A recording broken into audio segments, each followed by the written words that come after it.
Hey fellas, I got a story I'm gonna tell you. It's a good story. It's a joke, but it's a good story. Yeah, it's about this man that he goes to heaven after he got killed or well he died. I don't know what happened. All I know is a story. Don't get me for details. Anyway, this man he goes to heaven, and St. Peter starts showing him around, and St. Peter comes across this humongous room. I mean, it's large. It's even bigger than me. But anyway, he goes up there and he opens this door, and inside this door was a bunch of little centimeters. I'm sorry, but a bunch of little clocks. And the man asked St. Peter, said, "What are these?" St. Peter says, "Well, those are centimeters." Centimeters? So what in the world is centimeters? And St. Peter said, "Well, so you see up underneath there's all kinds of names and addresses of everybody that's on Earth. And so every time somebody down there on Earth sins, see that little hand? So it clicks. Just clicks. So this man said, "Okay." He said, "Can I spend some time in here, St. Peter?" He said, "I want to look around for some people I know." St. Peter says, "Fine, you got all eternity." So he goes in there and he starts looking around. Well, about a month later, St. Peter comes back. "You still in here?" The man said, "Yeah, still looking." St. Peter goes away, and about 3 months later, St. Peter goes back. Said, "Man, you're still looking." So what's the deal? I said, "Well," the man said, "I've got eternity." He said, "Can I look?" Said, "I know it's I've been in here a long time, but," said, "I've got eternity." St. Peter said, "Yeah, you do. You got eternity. So yeah, I guess you can look." So about 6 months comes around, a year, and a year later, here comes St. Peter, and he says, "Man, you're still in here." Says, "What are you doing still in here?" A year later, said, "Who are you looking for anyway?" And the man said, "Well," said, "you know that Charles Little guy that lives down in Paragould, Arkansas?" And St. Peter thought for a minute. He said, "Yeah, I know him." But said, "You ain't gonna find his meter in here." The man said, "Why not?" Said, "You said everybody that was in here." They said, "Yeah, but," said, "you're not gonna find that Charles Little guy send meter in here." Said, "Oh," and the man said, "Why not?" He said, "Because we got it in the office using it for a fan." That was a good one.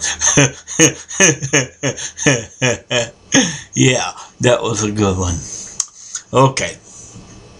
Yeah, I'm going to have my buddy to tell you a story about another story that's pretty good.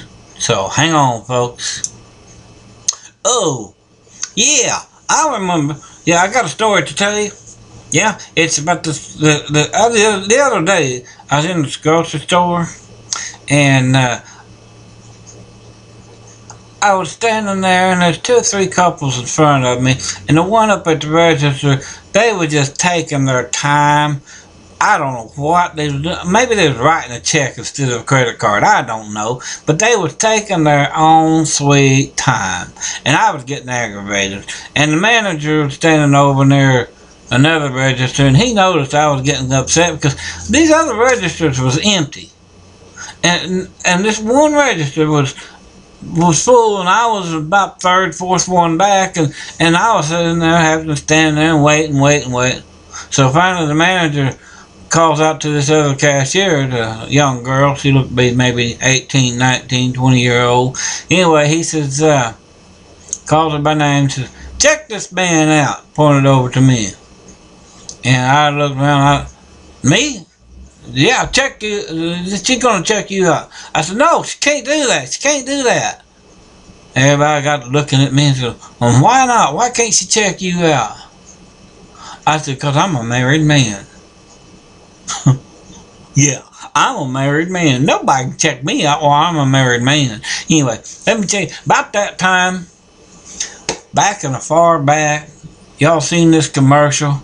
It says, "Wow, that's a low price. these two little teenage boys was back 2-3 aisles over. And directly we hear this. Wow! That's a low price! Everybody in that grocery store took off chuckling.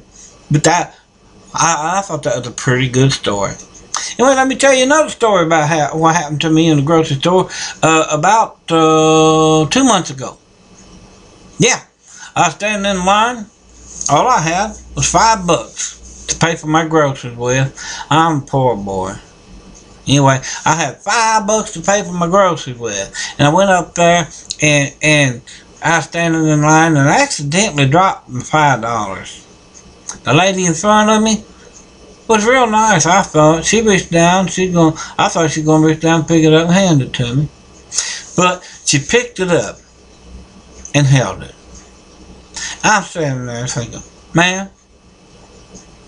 I said, ma'am, excuse me, miss, that's my $5. She said, not no more. I said, I found this on the floor. I said, ma'am, I accidentally dropped it, and before I could reach down to pick it up, you took it. You picked it up. She said, I'm sorry, but finders keepers, losers weepers. Oh, I was getting mad. I was fixing to... Anyway, I asked the cashier, I said, did you see me drop that $5, ma'am? She said, sir, said, that's a domestic dispute. I'm not allowed to get into it with you. Said, you have to solve that with her. Man, here I am with my food. I got $5 to pay for it. Now I don't, because I dropped it and that lady got it. So I told her, I said, ma'am, I need my $5 or I can't pay for this food. She said, sir, I'm sorry, but I found this money. I said, okay, fine. I pushed out around her. And you know the bagger, he's sitting there at the end of the register. He's bagging all these groceries up. I just grabbed me one of those bags and started walking out the door. The lady says to me, sir, that's my bag. I said, not anymore. I found it. Ma'am, you seen him grab my bag? The cashier said, ma'am, I'm sorry. That's a domestic dispute. I can't get into it. So she said, you'll have to get it. I took off at a fast pace, man. I'm running. I get out there to the car, and I opened my bag up, and man, I'm surprised. I've got more than my $5 worth. That lady comes out there, she's hollering and screaming. I start the car up, and I take off. I get on down the road. You know what I got for my $5? I got a bag full of bologna, just like I'm feeding you. Yeah. Y'all fed on that bologna. Y'all thought that I was being serious, didn't you? I'm just, that's me. I'm never serious.